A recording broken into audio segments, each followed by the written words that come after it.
ہم سبھی جانتے ہیں کہ سب سے پہلے خانہ کعبہ ایک پراپر شکل میں حضرت ابراہیم علیہ السلام نے بنایا تھا۔ یہودی اور عیسائی بھی حضرت ابراہیم علیہ السلام کو ایک سچا پیغمبر مانتے ہیں، لیکن وہ اہمیت یروشلم کو دیتے ہیں اور مکہ کو ایک معمولی سا شہر مانتے ہیں۔ کہتے ہیں کہ مکہ کا ابراہیم اور ان کے خدا سے کوئی تعلق نہیں ہے، لیکن تورات میں یہ صاف صاف لکھا ہوا ہے کہ مکہ میں ہی خدا کا گھر ہے۔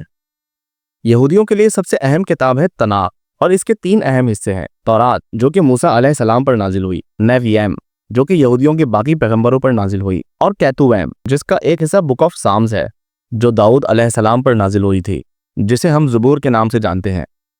سام 84 میں لکھا ہوا ہے، کتنی خوبصورت ہے آپ کے رہنے کی جگہ اے عظیم رب۔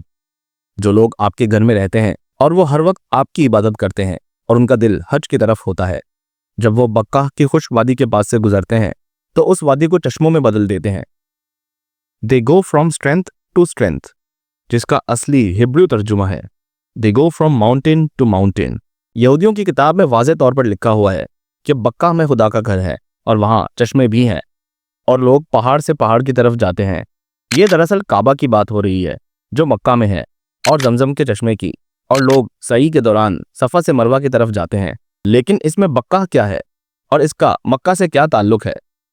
قرآن پاک کی سورہ آل عمران میں اللہ تعالیٰ فرماتے ہیں، کہہ دیجئے جو اللہ نے کہا ہے سچ کہا ہے، اور پیروی کرو حضرت ابراہیم علیہ السلام کی جو سچے تھے، مشرک نہیں تھے۔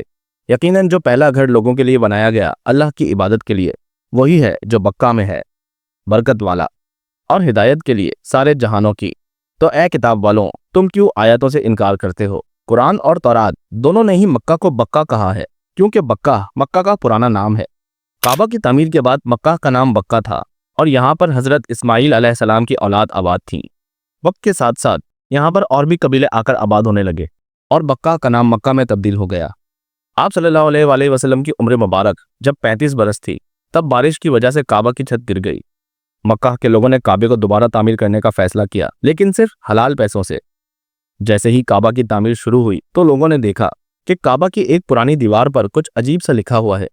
لوگوں نے پڑھنے کی بہت کوشش کی، لیکن یہ عربی نہیں بلکہ یہودیوں کی قدیم زبان ایرامک تھی، اور اس پر لکھا ہوا تھا، میں اللہ ہوں، بقہ کا مالک، اور یہ میں نے اس وقت بنایا تھا جب آسمان، زمین، سورج، چاند اور ستارے بنائے تھے، اور یہ اس وقت تک قائم رہے گا جب تک اس کے 2 پہاڑ قائم ہیں۔ آج بھی کعبہ کے خلاف پر مکہ نہیں بلکہ بقہ لکھا ہوا ہے۔